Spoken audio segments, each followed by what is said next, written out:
Har'a seenaa haadha takkaa fi intala takkaa siniif hima. Intalli tun galgala wayita galtu ijoollee hiriyoota dubartii wajjin dhuydeefaa galti manatti jechuudha. Haati isii qabdee gara kutaa isii fiddiin. Ganama subii ammoo hojiidhaaf qursii qopheessitee balbalitti dhadhooftee kottu qursii nyaannee gara hojii deemte jettiin. San booda isiin kaatee of daftee maal hin kaasin jettiin maaliif turte haga ammaa jettee haadhatti iyyiti. San booda daftee kaatee huccuu fi godhattee gara hojii fiiguudhaaf haati dammoo osoo isii wajjin nyaattee hawwiti. Ani nyaachuu hin danda'u amma hojii qaba fiiguu gara hojii fiiguu barbaada jetteeni gara hojii fiidi. Haadha ofiitiif bootaa takka hin kennitu. Haadha ofii wajjin hin haasoftu. San booda biiroo hin deemtee halaqichi maaliif turte dhiifama ittiin deebi'u jetteeni gara biiroo ofii seente. Achitti ammoo waa nyaachuudhaaf wayita qopheeffattu hin dandeettu. Hojii manaa waan hin beekneef jechuudha. San booda biiroo ofii seenti. San booda biiroo ofii erga seente booda hojii ofii jalqabdi. Hiriyoota isii wajjin hunda wajjin kabajaadhaan haasofti. Adaba guddaa jechuu adaba guddaa kenniteefi halaqaan itti dhufee hojii kalee si kennisan geessite jedhaan geessee jira halaqa jettiin. San booda hojii kalee hojjette san fiduudhaaf deemti. Nama hunda kabajaadhaan wajjin haasofti. Haadha ofii qofa keessiin kabajaa hin qabneef yookaan bootaa hin qabneef.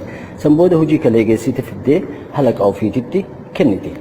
San booda halaqaan isii osoo waraqaa laalu jidduudhaan qufaa. San booda inni qufaa doktora bira deemuu qabdan qufaan kun gaarii miti jettiin halaqaa ofiitiin jechuudha. Haati garuu yeroo hunda qufaatii hin dhukkubaan. San booda haati galgala yeroo isii hojii galtu hin aydiin wajjin nyaachuudhaaf jechuudha. San booda haati qufaa qabdiin dhukkubsatte jechuudha. San booda ani amma dadhabee jira si wajjin nyaachuu hin danda'u seenee rafuu barbaada jetteeni gara kifilii ofii seentee rafti. Haati qanii muluu nyaata qopheessaa oolte garuu isiin iddoo hin qabdu. San booda halaqaan manatti itti bilbilee hojii wahii kennuufiif jechuudha. San booda kabajaadhaan waliin haasofti. Haati ammoo kunitti dhaga'ama. Nama biraatiif kabajaa hin qabdi anaaf kabajaa maaliif hin qabne jettee haati itti gadditi jechuudha. Intala ofii tanatti jechuudha. San booda guyyaa itti aanu jawwaala ofii kompiitara osoo olii gadi ooftu haati haakimii deemuu fi na wajjin deemuu dandeetta jettiin. Ani hojii wahii qaba hojii xumuruu qabu wahii qaba ati deemi bakka kophaa kee maal rakkoo qaba waa baay'ee si dhukkuba jettiin haadha ofiitiin.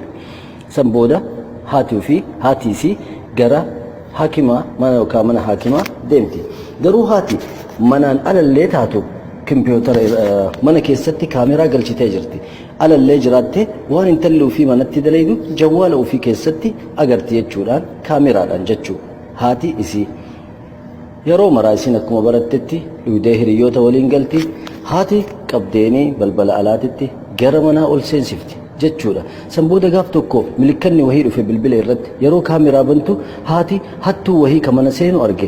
San booda argite jechuudha. San booda daftee intala ofiititti bilbilte hattuun mana seenaa jira jecha. San booda garuu mucattiin erfoonii gurra godhattee muuziqaa waan caqasaa jirtu kaasi malee jettiin haati. Garuu isiin hin kaafne bilbila.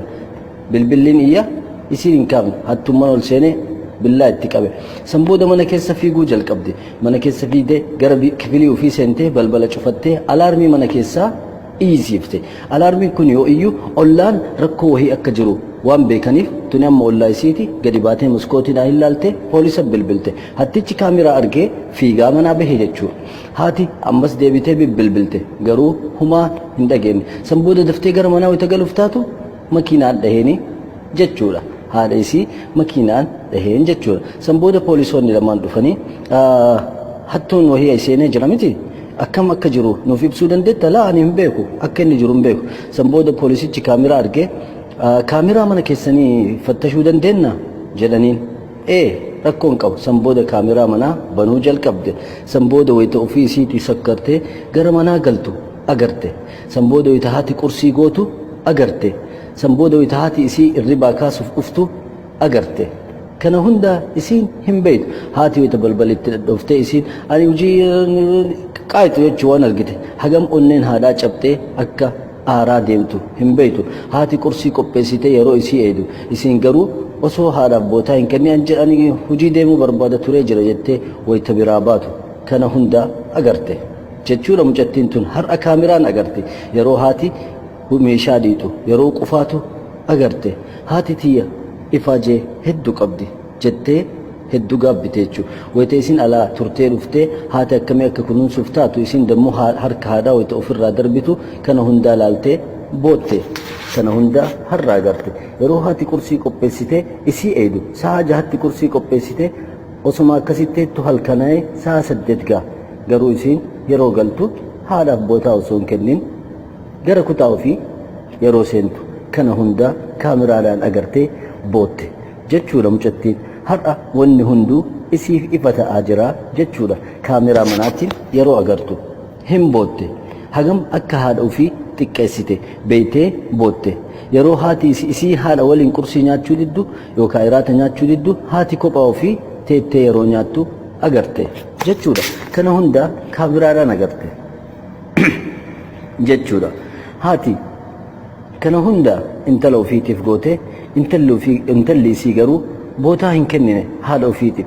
Har'a garuu hattichi kun mana seenee kana hundaa erga raawwate kaameraa manaa wayita qorattu kana hundaa agarte. San booda bilbilaa wayita gara haadhaa bilbilte jechuudha. Akkamitti akka hattichi seene kana hundaa agarte. San booda haadhatti wayita bilbiltu haati ta'e hospitaala jirti jedhaniin. San booda gara hospitaalaa dhufte jechuudha. Haadha bira teette. San booda osumaa teettee haadha bira haadha harka qabattee teettu jechuudha. Bilbilli wayii itti bilbilamee bilbila kana dubbifte. Hatticha qabnee jirra jedhaniin poolisoonni itti bilbilanii jechuudha. Intalatti hattichi qabamee jira jedhaniin itti bilbilanii jechuudha. Okay, bareeda baga qabdan jettee bilbila cuftee haadha harka qabdee bira teetti. San booda iddoo mataa narsiin dhuftee hoo bilbila haadha teeti jettiin. Ammas bilbila haadhaa fuute. Yeroo bilbila haadhaa bantu kaameraa wayita hattichi mana seenu haati akka saniif itti bilbilte amma beete. Yeroo haati yoo mana illee hin jiraatin intala ofii akka haati isii hordoftu beete. Hedduu gaabbite hedduu itti dhagaame haadha ofiititti bootte jechuudha. Haati waan feene goonullee haati garaa bal'atti. Waan feete gootullee haati tee ima dhiifama siif goote. Ummii dhiifama jettee haadha ofiititti bootte. Haati ammoo rakkoon hin jiru jettiin. Kanaafuu haadha teenna haa jabeeffannu. Ajaja haadha teenna haa dhageenyu. Haati teenna nu wajjin nyaachuudhaaf dheebotti. Nu wajjin haasa'uuf hin dheebotti. Keessattuu yoo alaka hojjennu taate wayita nu gallu osoo nu wajjin teettee takkaa laman waliin haasoftee taphattee hin barbaaddi kana booharti. Yoo isinitti tole sheer gochuu hin dagatinaa. Nagaatti.